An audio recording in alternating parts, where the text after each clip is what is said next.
With these emergency loans coming fast and furious by the government, has capitalism in this country changed forever? Some say so. Let's bring in our bulls and bears for some answers. We've got Wayne Rogers, Peter Schiff, Pat Dorsey, Jonas Max Ferris, and we also are very pleased to have Michelle Girard with RBS Greenwich Capital join us here.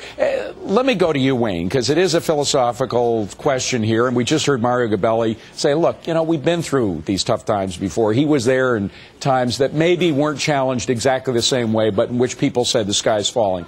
Is what the government is doing now a track that we can't get off of? Eventually, we're going to be socializing more. No, we'll definitely get off. But by the way, all due respect to Mario, I don't think he lived through 81, 80. I'm an older person.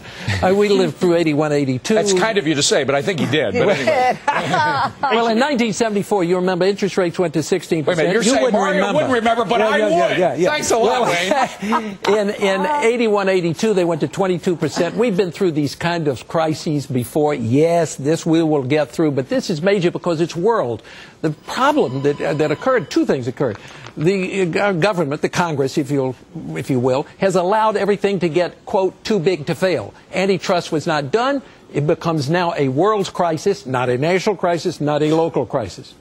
Big problem. Second problem is they allowed the banks, the commercial banks, to get together. It's only got 12 more points to make. Two major ones. To get the commercial banks together with the investment banks by canceling Glass-Steagall. Major mistake. We shouldn't have canceled Glass-Steagall. Is this the end of capitalism as we know it, Peter? Well, capitalism has been gone for a long time, but I think this is another nail in the coffin for sure. You know, with all due respect to Wayne, what we're about to go through is nothing like the 1970s. It's going to be so much worse. He was kind of agreeing with you, though. But apart from this deal, apart from flushing 85 billion taxpayer dollars down the toilet, which is what the government has done, and of course this is just the beginning, it's going to be a lot more. They shredded more of the Constitution. The Federal Reserve has no authority to do this. They can't nationalize companies. When you have an agency that can print money, you can't let it print that money and go buy up businesses. If they can buy up sick companies, which is what they're doing now, they can buy up healthy companies. They can buy anything they want. We are giving too much power to the government. The government abuses power. It corrupts. It's corrupting absolutely. All these problems we're having now are the result of government interference in the market. We've got to get back to freedom. Pat Dorsey. Done it for the last 30 years. That's the problem. Pat Dorsey, Mario Gabelli said the government might end up at the end of the day or the week or the year having made money from this deal. Is that possible? I think it's absolutely possible. I mean, I think that's, you know, one thing you saw coming out of RTC. You saw it coming out of LT's long-term capital management as well. You know, these are distressed assets right now. AIG, for example, just to take that one, is an extremely valuable company. It's extremely valuable assets that it simply was unable to liquidate in time to post collateral. Now, you back it and you allow those assets to get sold, and these CDSs, many of which only have a year maturity, to run off. It is entirely possible they could make money on this deal. Well, if there's so much value there, why can't the free market find it? What does the Fed know that we don't? Are these guys geniuses? They're rocket scientists? It's a good point, but we have other members of the panel that want to chime in. Well, let Michelle jump in here. As you've listened to this, what jumps to your mind? Oh, I have to say, I think it all started with Bear Stearns. I think, you know, that sort of opened Pandora's box. And once we went down that very slippery road, there was no going back. The Fed really had no credibility. When the Fed and Treasury got everybody in a room and tried to knock heads and said to them, with respect to Lehman, work this out, Wall Street said, no, you work it out. And so, you know, really they played chicken and the government blinked. And after that, I think with Lehman, there wasn't much question, but it was certainly with AIG, there was much more exposure. It would have been much too clamps. I don't like the outcome. I guess it's the lesser of all evils. Jonas Max Ferris is somebody who used to trade in gold. You know gold very well. Of course, there was a flight to gold today. Peter's very happy. He was up 11.5%. How long will the drag, all the spending, even if it's eventually paid back, all this government spending, how much of a drag will it be on the dollar and for how long?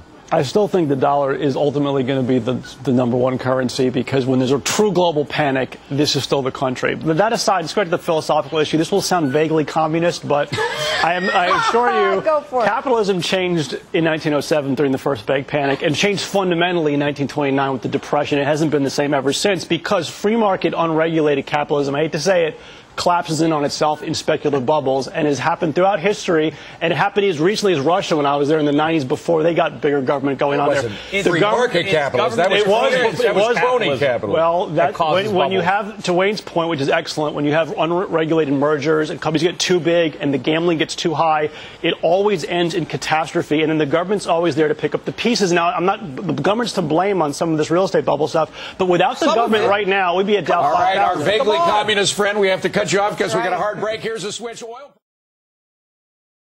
Right here. We've got a bifurcated story here. Washington Mutual putting itself up for sale with potential bidders, including J.P. Morgan and Wells Fargo. That stock, by the way, folks, is bid slightly higher. It's fluctuating right now. It closed, WAMU closed at 201. And here are the potential bidders: HSBC, Wells Fargo, J.P. Morgan Chase, Wayne. Again, here comes the free market. But what happens to Washington Mutual?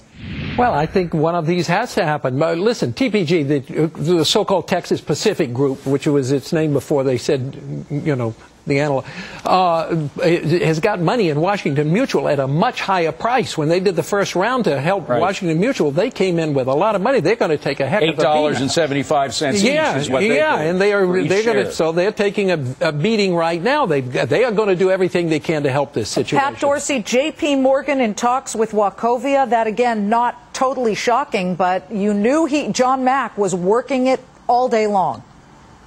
Morgan Stanley in talks with Wachovia. I'm sorry. Yes, I'm sorry. Morgan. Okay. The news is coming fast and furious. Just checking. You know, I mean, it's not terribly surprising simply because it really looks like the age of the standalone investment bank, frankly, may be dead. That being a 30x levered hedge fund with unsustainable, not sources of capital that could dry up when the market loses confidence, that just business model doesn't work anymore. So they're all searching for stable deposit funding, and that's what they would get in Wachovia. They would also get a giant pile of toxic mortgages from Golden West, but that may be the lesser of a few different evils right now. The big question, though, right now, in either of these purchases takes place, is that these banks have to write down immediately the value of those bad loans and take a hit to already weak balance sheets unless they can close the deal by December 15th, which would be really, really hard. Or unless the market rule changes at all. Again, there are all sorts of options. Go ahead, Pat. Oh, that is possible that rule could get waived, or you could just work really hard and get it done by December 15th. Certainly, you've got regular. Who was very happy today because gold was up 11%. You probably bought some more, even up 11%. But you suggested a while ago that WAMU was going to be a candidate for another government bailout. It appears that that's not happening, at least not yet. Well, we don't know if any of these companies are actually going to buy them. I would strongly suggest against buying the company. I think they have more liabilities than they have assets. If anybody does acquire them, that's another good candidate to short. But I think it's interesting that some of the people who are considering buying Washington Mutual are themselves in danger of a bankruptcy. So in some cases, they're probably going to buy them for stock. So what difference does it make? If you're paying stock that's going to be worthless, it doesn't really matter. Let me just mention Morgan Stanley is moving higher than its close. The close was $21.75. It's now at 23 and change, Jonas. So Morgan Stanley quickly cobbling, or at least it appears, and the deal still could fall through, but having conversations with Wachovia.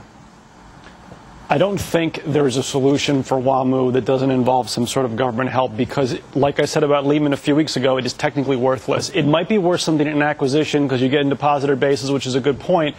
If the assets have to be liquidated, they're worth less than the debt, essentially. Well, what about this potential deal? There is no bank that, in their right mind, that would take on a negative. It's an uneconomic purchase without some stopgap, without somebody figuring out a way to not have to sell the assets of that bank, because that will drive them down to a point where it's uneconomic. Well, the problem with Wachovia started long ago. Bad management, horrible. Just made a huge mistake when they bought that California thing for $28 billion or whatever it was, and it wasn't worth it.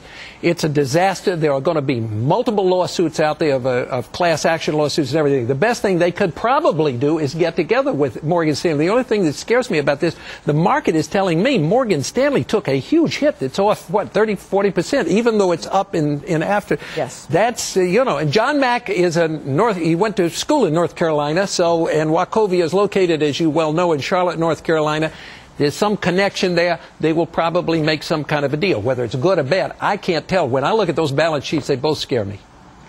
Peter, you know, here we are again. The free market, at least, is working on this end of it if these deals go through. Well, because the problem is you've got troubled companies trying to get together. If you take two companies that are in trouble and they merge, it doesn't solve any problems. How does that help anything? But remember, this wasn't created by the free market. All this excess leverage is there because of the government. It's there because of the Fed. They did this. They infected us with this disease. The fact that all these companies are now dying. How did they make Wells Fargo make stupid home equity loans? What they did is they provided Wells Fargo and all these companies with free money, and they let them go out and leverage it up. And it's like I use the analogy, if a kindergarten school teacher leaves the classroom and passes out pixie sticks and soda pop, and then leaves the classroom, and she comes back and the kindergartners have wrecked the place, who do you blame? Hey, Robert, in doing research on what's happening with WAMU and everything, any word at all whether the government might absorb in some way, whether it's the Federal Reserve Board, which of course is as of yet a private entity, or the federal government will take some of that bad debt to itself? I've not seen anything along those lines. All I've seen right now is we are seeing the stocks jumping up, but of course we all saw that with Morgan Stanley last night too. So clearly the market likes the idea of some of these players getting together. Whether or not they are going to have some of the debt taken away from them, that still remains to be seen, or possibly, you know, having their deposits getting the Fed to pay interest on them. We've heard some people talking about that as one possible move to boost liquidity for the financials here, but nothing yet about absolving them or moving the debt off their balance sheets. Pat, if the government doesn't take any of the bad debt off its balance sheets, is it still worth money, Washington Mutual? Absolutely. Yeah, Wells, $181 billion. JP Morgan, and HSBC all have the balance sheets to do this deal. It's a valuable branch network. You know, I don't have a look inside their loan book. One would assume Jamie Dimon would have a look inside it. He was smart in sidestepping this mess starting in late 06. And it's not possible that the negatives that they hold in their books outweigh the positives? They generate about $8 billion a year off their deposit base alone. If there is a run on that deposit base, and it has dwindled in the past couple of weeks as people have, you know, the fear has sort of taken over, that is the big risk here. But absent that happening, there is positive value here, especially to a better management team, and you couldn't have had a worse management team than Kerry Killen. But Pat, Morningstar had high star ratings on AIG, Lehman, all these companies because they had positive value too a few weeks ago, and then just quickly evaporates when you have to try to sell this stuff or there's a run on these assets. How come that positive value won't just quickly vanish for a WAMU? Because a mortgage made to a lender who's not going to pay you back is a very different animal than a CDS. Peter? But remember, talking about all their depositors, I mean, a lot of their depositors now are upside down on their mortgages. A lot of them are about to be unemployed. They have credit card debt. I mean, who knows how long those deposits are going to be there? Well, you can't say that, Peter. I mean, the people have certain bank accounts in there, and the money is good, at least for many of them. Well, I mean, but they might need it. They might need it to pay their mortgage or to pay their rent. No, because the deposits will stay there because the government has FDIC insured. Make no mistake, if we didn't have that, people would be lined up at WAMU right Wayne, now. But they shouldn't take it. No, I agree with what Jonas said, and I think you have to come back to the fact that we've got to somehow get through the liquidity part of this as opposed to the part that has to do with capital. Well, you had the answer. A bank holiday. A market holiday. That is just tell Wall Street to take a month off. By the way, that's what happened in the Depression. You could say, hey, nobody can go to the bank, nobody can go to these places, we're going to shut it down for a week, or we could shut down the markets for a week. Now they're just going to print money and let you pretend that it has any value when you get it back. Yeah. Don't take any solace in FDIC. That's drastic, but it could happen. Nobody's account All right, safe. that's the last word. The Treasury printing press running at a... We round out our show today with what you need to know. And today we ask, will there be any more government handouts? And if so, who will get them? But first, check out this cartoon that was in USA Today. It says, can I see the bailouts? Can I see the bailout section, honey? Oh, my gosh, it's funny, but not really. Peter! Especially since we're the ones that are doing the bailing. Yeah. Well, you need to know, I was on Wachovia getting bailed out. But they still think that they might. But look, today gold was up $85 an ounce. That's a small taste of things to come. There are a lot more days like this coming in the future. The dollar got hammered today. Again, the end result of all of this is going to be a collapse of our currency. Buy gold now while it's still under $1,000. Yeah, before it goes to $100,000. Pat Dorsey, what say you about whether there will be more bailouts? I think the government is probably going to draw the line at depository institutions. One of the reasons you're seeing this shotgun wedding, perhaps, between Morgan Stanley and Wachovia is that John Mack realizes that he doesn't affect Main Street the way, say, a WAMU or a Wachovia does, or a Sovereign. And They let Lehman die. They could let Morgan die. They could let Goldman die. They won't let a depository institution die. Oh, Jonas, what do we... I'd like to say one positive thing, which is if we can get through this, the remaining banks will be epic performers over the next decade. That's a long shot. But now, as to who's going to get the money next, I'm not going to take the easy pickings like the WAMUs who are like $2 a share. I think the trifecta of giant banks that people think are too big to fail and are too big to fail, Citigroup, Bank of America, they ultimately are going to get some sort of government step in where they take possibly an ownership stake in those companies if we get a true panic and if home prices continue to fall, which is ultimately what will cause that. And what about, hold on, I just have to ask, UBS, we haven't talked a lot about foreign banks having some real trouble. Well, we're going to see, well, we've already seen in Germany, but their governments and central banks will be taking care of those problems. We're going to have to focus on our giant Wayne, you mentioned Glass-Steagall before. The fact that now you're going to have all these banks that have deposits to play with for their fancy investment instruments, is that dangerous? Very dangerous, and I think the question is really, is Wachovia bailing out Morgan Stanley, or is Morgan Stanley bailing out Wachovia, or do we have two minuses here equal that may not equal a plus? So is the government going to have to step in By again? the way, though, what Jonas just said, I think, has some truth to it. I own some Bank of America, which I've bought at a lower price. Am I ready to dump it yet? No, I'm willing to gamble a little there. Boy, let's hope there are more of you out there. And, down the line, we might see some other high-profile bankruptcies, other companies that nobody think might go bankrupt. Well, down like the line, GE. we're all going to die. We have to keep that in mind. I'm not talking about that far off. He wants to get on record as saying GE's in trouble. Okay, we'll have the tape. I said before, they're a hedge fund masquerading as a company. Folks, let's get happy, all right? Please, yes. Happy Hour's up next with Rebecca and Cody. We'll see you tomorrow. So long.